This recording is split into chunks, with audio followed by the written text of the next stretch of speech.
Kay Hovance joins us on the podcast today, and she's the owner of Hova Art and Home. She creates these one-of-a-kind seascape images using resin on different pieces like ornaments, wine glasses, charcuterie boards, and much, much more. It's really cool to see like what she creates and the fact that she's fine-tuned it and honed her craft over many, many years of working with resin. It's just kind of inspiring. It's really, really cool to see. And the fact that she's just kind of been self-taught. She kind of just worked through, failed a bunch and figured out like what works for her and how to replicate what was working and stuff. So awesome to chat with Kay. And I hope you're going to enjoy this conversation as well. So let's go ahead and meet Kay Hovance. Welcome to another episode of Palm Harbor Local. I'm your host, Florida native and real estate ninja, Donnie Hathaway. You know, I started this podcast because I'm extremely passionate about connecting you with the people and the local businesses that make Palm Harbor so special. Palm Harbor, Florida is a great place to live, work, and play. It has everything you could dream of, from the food, the outdoors, the lifestyle, to the people in the community. I wanted to create a podcast that connected the community and inspired everyone to live better. To join this community and stay up to date on all things Palm Harbor, visit my website, it's palmharborlocal.com, and sign up there to join the locals. And remember, together, we keep Palm Harbor local.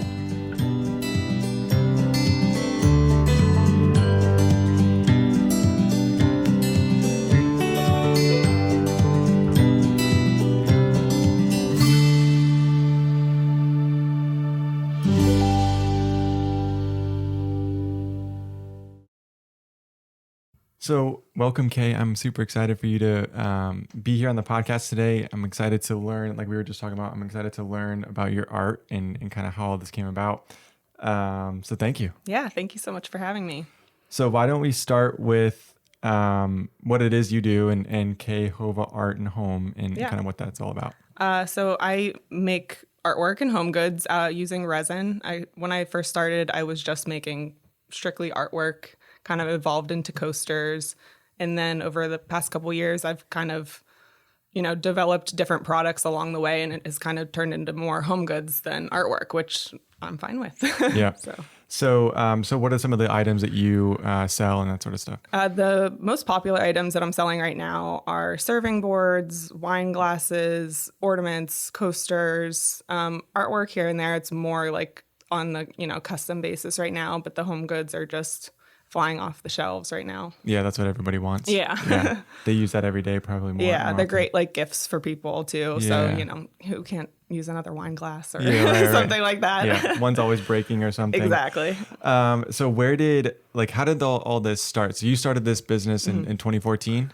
So it's like a long roundabout story. I started my LLC in 2014, but I originally had a business partner, and we weren't doing this. We were both like creative people, and we met in college, in graphic design. So we didn't know exactly what we wanted to do after we graduated college. So we decided to start a business where we could, create different items and sell them. And we also wanted to travel a lot. So we started traveling to different countries, and we would, source items from other like makers and artists there, bring them back and sell them here. So it kind of was able to, supplement our travel, once. And we did that for about 3 years or so. And like, obviously in that time we were still creating things. We both like to paint. So we would, paint things, make coasters, make out of random other things and sell them. And, after a few years, we kind of decided that it wasn't any more that what we wanted to do. She kind of went her own way and like runs a t-shirt business now. Okay. So after that, I continued the business because I was still traveling back and forth to Peru specifically and, bringing items back. So I kept doing it kind of as like my side hustle while I was still doing graphic design. And then I kind of just started doing resin and fell in love with it. And that business kind of fizzled out, and the resin business kind of just exploded and took over. I did a first couple art shows, and I was just realizing like how much, more satisfaction I got out of people loving what I made personally. Yeah. And they, the response that I got from the local community in the art shows was just unlike anything I can even explain. I was overwhelmed. I was like, wow, like I can't believe these people are loving this, buying so much.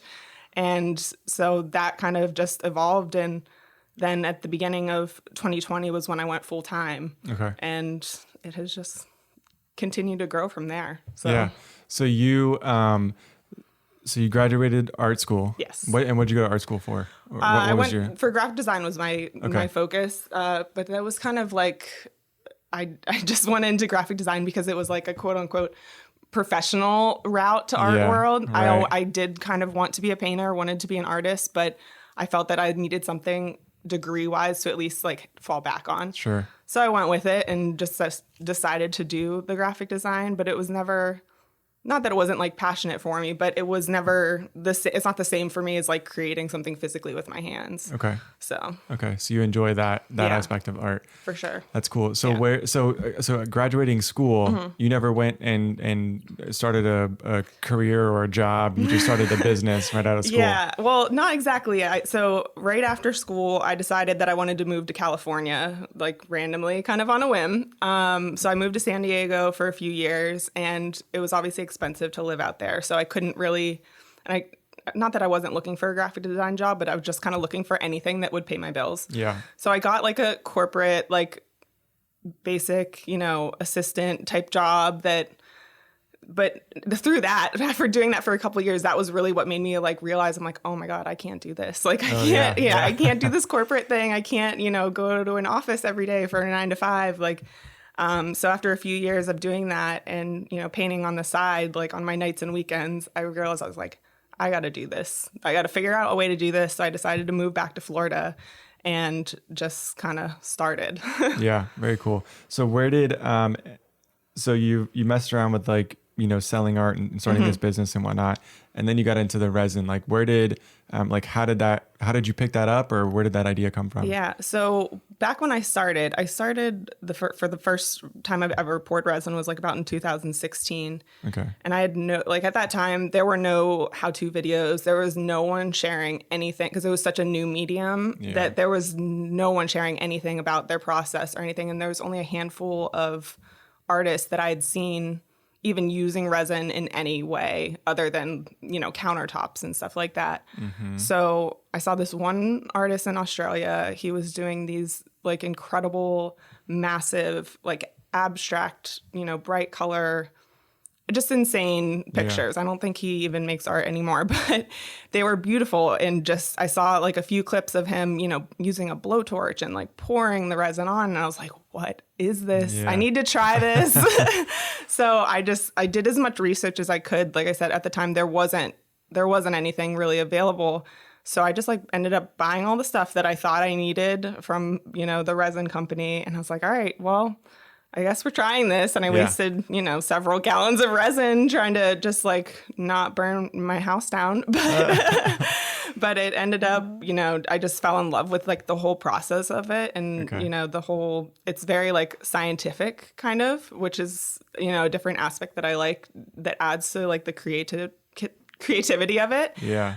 Because it has to be the right temperature. It has to be the right amount of resin tint. It has to be, there's so many different things that have to go into getting a certain technique right or, anything like that. So I think that really like kind of drew me into the medium. Okay. So actually like creating the pieces, like was all this just like trial and error for you? Yes, 100%. I haven't taken a single lesson there were no lessons. There was no teachers. There was no one doing it. Now I know there's a million people that are teaching, doing classes and stuff like that. But at the time it was pure trial and error, 100%. Yeah. And I can't even tell you the amount of like pieces that I've like thrown in the dumpster because I was like, I don't know what happened to you, but we're just going to pretend you didn't exist. And just, gallons and gallons of resin that I had to go through to kind of figure it out. But yeah. Did you ever save any of your like first pieces? I think like, this is where I started. Surprisingly, like some people bought them, I think that was what surprised me the most when doing those like first couple art shows. And I think back to it now and I'm like, I can't believe people bought those and like thought that they were good. So I think I have maybe one piece from the beginning that's like left over that I probably won't sell, but the rest I've either thankfully sold or have tossed. Yeah. Now, how does it compare to like what you're creating now? So like for anybody that's like watching this on YouTube, if we put this up, this is like what you're creating now. Like what did you start out with? Was it always like these seascapes and oceans? It was always like the seascapes because I'm very like inspired by nature. I mean, I'm originally grew up in Ohio and we would come down to Florida for our like family vacations every summer. And I just I was a beach baby. I fell in love with the beach, knew that like when I went to college, I wanted to come to Florida. There was like no question in my mind about that. I wasn't staying in Ohio. So I've always been like really inspired by the ocean and I've always like loved those, the blues and all those colors. And I figured since I live here near the beach that people would enjoy that too. So it kind of worked out. Yep. And so like, what did your first pieces look like? Were they similar to this? They were similar. They definitely didn't look as good as that, but they were like the similar, I tried to be similar. It was always like the beach, but I've always also done like some abstract stuff, some stuff that's inspired by like space and, stuff like that. So it was kind of like in the beginning, it was all like, let's just see what happens. And then once I kind of developed a technique and was able to like replicate that over and over again, I knew that that's like what I was, wanted to stick with, at least for now. So tell me about the process. Like, how do you go through and like, how long does it take to create something like that? So I do mostly everything in batches now. So I'll do, batches of ornaments, batches of coasters, batches of wine glasses. But obviously I didn't start out doing that. I was doing like 1 or 2 wine glasses, 1 or 2, just because it's tedious and it's time consuming. But now that I have it down, pretty much to a science, I can do them in batches. But the difficult thing with resin is that it takes several hours for one layer to cure. So that's only one layer on that ornament there. But some of the boards have multiple layers. The wine glasses have multiple layers. And I can't pour anything on them until it's at least like 6 hours before I can do the second layer. So there's like a timing situation that you kind of have to deal with. It's not like you can't just, get a bunch of stuff done all at once. In one day. Yeah. So it takes a few days to complete them. Yeah, for sure. So how does is this paint? So I like the mix different colors? Yeah, so I mix resin tints like that are specifically made for resin because resin is like the resin I use is like a one-to-one chemical reaction. So it's like got a resin and a hardener and you have to mix those together and it's like a liquid, like almost like a honey consistency. Okay. And because it's like a chemical reaction for it to fully cure, you don't want to like dilute it. So I use like tints that are specifically made for resin and mix those in there. So that's like actually colored resin. So I don't paint on it at all. Okay. So then I pour it on to or into something and use like a blowtorch and a heat gun to get like the different wave effects. Yeah. That's so cool. So you just have, like this one has like 3 different tints to it. Yes. Yep. Cool. Mm-hmm. Yeah. Very cool. And then you added obviously the seashells and that sort of stuff too. Yeah. So what's your favorite one to make? Do you like ornaments like this or like the glasses or the big boards? I think right now the glasses are probably my favorite to make because not like the ornaments and the boards, I have to sand them afterwards. I have to paint the backs. I got to drill the holes. I got to do all that stuff. And like, as much as like that stuff's fine, it's not really fun for me. Yeah. So like the wine glasses, I put the stuff in the wine glass. I use the blowtorch and then they're done. I don't have to do anything else. Yeah. So I think, having a finished product immediately is like really nice. So those are probably my favorite to make right now. And how do you so the wine glasses? I was looking at those online. Like, how do you do all that within the wine glass? Very, very carefully. Okay, yeah. So yes. I didn't know if it was like something you put down in the wine glass. No. I so the wine glasses are 2 layers. The bottom layer is like the sand. So I mix sand in with resin and then put that in and put the little seashells on and then do the second layer. And I use like long popsicle sticks to like very gently like get the resin into the certain spots. Okay. And when I first started, I probably ruined about 2 dozen wine glasses, like getting resin all down the sides. And like, it was a bit of a mess, but that's what I can imagine. Like looking at them, like, how do you get that in there? Yeah. So what is, so going back to like starting a business, what is it that attracted you to be a business owner versus, working a job or working for somebody else? Mm-hmm. I think in a certain aspect, I've always kind of wanted to go my own way. I've always obviously been pretty creative. I remember when I was young, I would have lemonade stands, but it wasn't just lemonade. I would also like use like polymer clay and make these like tiny little figures and make like rings. And like I was like 10 years old, and I remember people coming up and like buying them. And I remember how good that felt. Like they're buying something that I made, and I'm like, wow, I like this. Yeah. And I, not really knowing what I wanted to do in school, it was kind of just like a whole roundabout of like, I finally made it back to creating and to running my own business. But I think I've always just wanted to, to put my art and myself out there in this way. Yeah. So. It's interesting. So I've talked to a couple of different business owners recently, and then myself, like growing up, I remember having a dream of like wanting to own a business, and I didn't know what it was. Right. And then I eventually like got back to it. Right. And it sounds like a similar scenario for you, where it's like, as a kid, like you knew what you wanted to do, but then like you got lost or, whatever happens. And then how do we get back to that? It's, it's interesting how that works out. Yeah. And, I wonder if, like what it is, like if there's something that we can do as kids, or if we're like raising our kids and stuff to make sure that, they stick with that path. What's up, Palm Harbor? It's your host, Donnie Hathaway. If you are looking to stay up to date with all things Palm Harbor, then visit my website. It's palmharborlocal.com. Super simple. You can sign up there, join the locals, where I'll be sharing more information on local events, local history, and what's happening in Palm Harbor. I really want to create and add more value to you as a listener for spending your valuable time tuning into my podcast. So join me there, keep listening, and remember, together, we keep Palm Harbor local. Yeah, I mean, I think my parents were always really supportive, thankfully. Like they, I think they always knew that I was a little like doing my own thing. But I remember, I don't know why I thought in college that like I needed a professional, quote unquote, professional job. Like why I needed to get a degree in graphic design versus like fine art. Yeah. I'm not sure like what in my brain like made me think that. I even remember after like the first painting class I took, my professor, who then became my advisor, he was like, "Are you sure that you want to do graphic design?" And I was like, "What do you mean?" He's like, I think you need to do painting. And I was like, oh, well, I mean, I was like, I just thought that I was like, I'm just going to do graphic design. So I have something to fall back on. But he was like, I think you should do painting. And part of me like really wishes that I would have listened to him at the time, because who knows, like I would have probably started way earlier than I did. And who knows where I would be now. But obviously, in the roundabout way, it had to happen how it happened, or else I would never be here. Yeah. But it is interesting to me that I don't know why my brain thought that, and I don't think it was my parents that ever was like, they were never like, you need to be a doctor or a lawyer or anything like that. But I always thought that I was like, I need something that I can do to still make money, I can live and be an adult. Yeah. So. And that's the same thought I had, like getting my degree and like figuring out like what degree I wanted to get, and ended up being. So I got a degree in biology, but the plan was to do something in the medical field, because I'm like, that's a good career, a good job. It's going to be secure and be there long term. And I didn't even use my degree.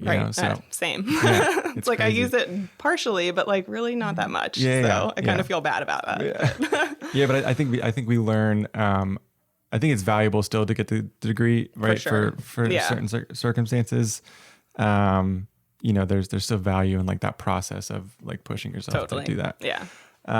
So let's talk about the like going full time and like what that was like for you, and like was there something that like switched, or it was like I need to do this now? I think in 2019, the end of 2019, my art shows, I was doing so well and like almost selling out of several products, and like I was like, wow, like this is crazy. I can make money. I just didn't think that I could actually make a living making art. I always thought it was going to be a side hustle. I always thought it was going to be, something that I was just doing just for me. Mm-hmm. And then when people started buying my stuff consistently and regularly, and then I got, in the end of 2019, I met a couple store owners, and they wanted me to carry my products in their stores. And I was like, okay, this could happen. So I did. And I went into a few stores, and then it was my plan at the beginning of 2020 to go full time. And of course, like I had no idea that the world was going to shut down and like all the markets were going to be closed. I remember specifically like March 13th, the Tarpon Springs show, I was, already, that was going to be like the biggest art show I had done. And 2 days before it got canceled. And I was like, oh my God, what am I going to do now? And, thankfully I had set up a website and an online shop that was consistent enough. And since people were home and stuck at home, they started buying products online. And I was like, wow, okay, I can still do this. This is fine. And, thankfully through social media and the local community, people were consistently buying stuff during the lockdown. So I kind of lucked out a little bit for that. And was just kind of preparing for whenever the art shows would maybe open up again. Mm-hmm. So that was most of your sales was art shows? So yeah, when I started in 2000 and well, not in 2000, like I think my first art show was like 2017 with this stuff. Okay. And that was like 100% my income in the beginning was just the markets, just the art shows. And I was still transitioning out of that other business. So it was almost a mix of that business and this until I had fully transitioned into this resin. Mm-hmm. So it was just that strictly. And then once I got into the website, was able to, sell things that way, I was like, this is a lot easier than having to set up, weekend after weekend and, lugging the stuff back and forth and everywhere and hoping that people show up. So it was, a whole different route for me. Yeah.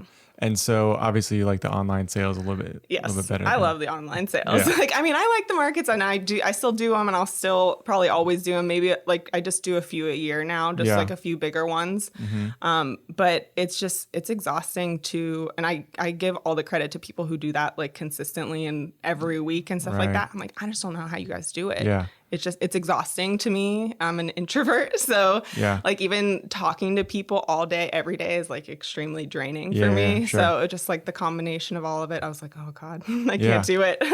So what drove you to do that then? Like if it's not something you wanted to do? I knew I just like had to. I knew that was the only way that I was going to be able to like in the beginning to get my art work out there, because social media was obviously a thing then, but it wasn't what it is today. It wasn't as easy to sell things online, a few years ago as it is now. So, I just knew that was the only option for me to start. And it worked because I was able to meet so many store owners. And that has been like the bread and butter of my business for the past couple of years is the local stores. And they've been so consistent that I don't have to do much else. Yeah, that's pretty cool. Yeah. So you got online, you're in a couple of shops, and you recently opened up your own shop, or? So I finally got my own studio.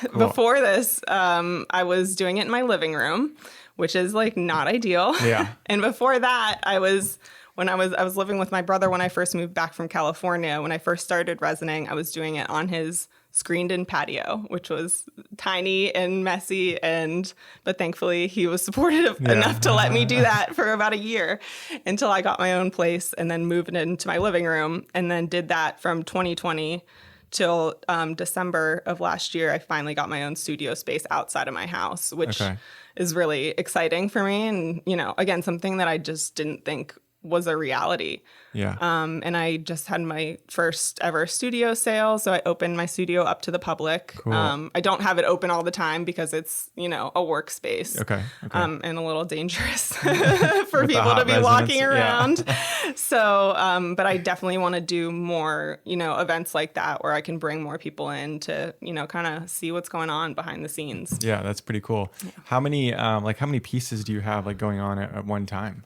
So I have about 4 work tables right now. I have like one big work table that I do mostly like my boards on, and then the other 3 are more for like the smaller stuff. So there will be, a couple dozen ornaments, a couple dozen wine glasses, a few dozen coasters. That's kind of okay. Yeah, it's still probably not big enough for me. I'm already like ready to expand to a bigger space. Yeah, nice. But which is crazy also. But for now, it's still working great. Yeah, got you out of the house. Yes, got me out of the house, which is like the main issue.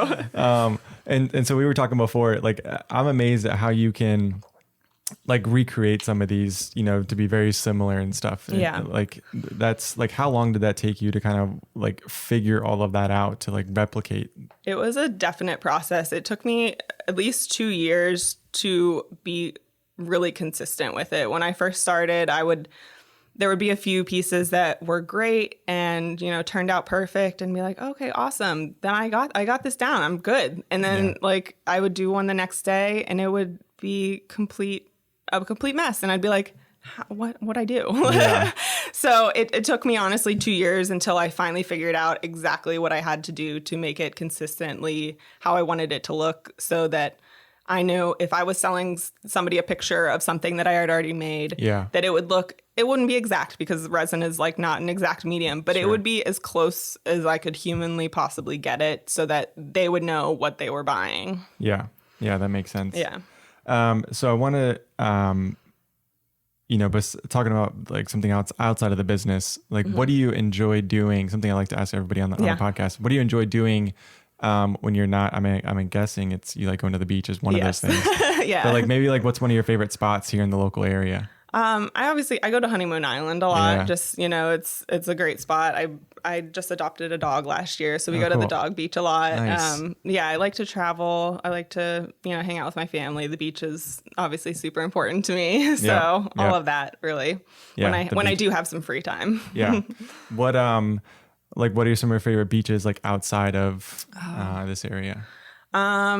So I grew up going to Marco Island, and when that was our vacation spot every summer coming from Ohio. So that place, like Tiger Tail Beach, will always have like a weird place in my heart of like my favorite. It's quiet. There's not a lot of people. I love the solitude. So that will always probably be my like favorite beach. Cool. Yeah, I have some friends that go down to Marco Island and they absolutely love it there. It's awesome. I just thought of this question too. Do you are these like the images and stuff that you create? Is it just like a thought in your head or something, or do you try to like replicate like some beach photos or something that you took? No, it's just it's because of the way I started, because resin is so fickle. You have only a certain amount of control with resin. Okay. So you can get it to a certain point, but then it's going to kind of do what it wants to do. Okay. So while I'm sure people do look at photos and like can replicate them, I'm just kind of like making whatever I want and kind of letting resin do what it's going to do, and be like kind of sometimes surprised with what happens. And be like, okay, that's interesting. That could happen. Yeah. So cool. I like that. So let everyone know like where they can buy your stuff and where they can find you and kind of follow you more. So KaylinHovance.com is my website. It also has a local page on there that has a list of all the local shops that I have stuff in. I also started doing wholesale this year, so there's about 20 to 30 other stores like around the country that they can find it in. But cool. I don't have a list of that. But if you want your stuff my stuff in a local beach shop, you just let them know, and hopefully they'll get in contact with me. Yep, so. Perfect. And then we'll have all the links and stuff for that in the description below. So thank you, Kay. It was fun chatting with you. Thank you so much. Thank you again for listening to another episode of Palm Harbor Local. I really hope you got a ton of value out of today's episode. Now, if you're looking to connect with the guest or just get more information on the episode, then you can check the description below. I'll have all the links in the episode as well as a link back to my website. It's palmharborlocal.com, where you can stay up to date on what's going on with the podcast and sign up there to join the locals. Let's get after it this week, and remember, together, we keep Palm Harbor local.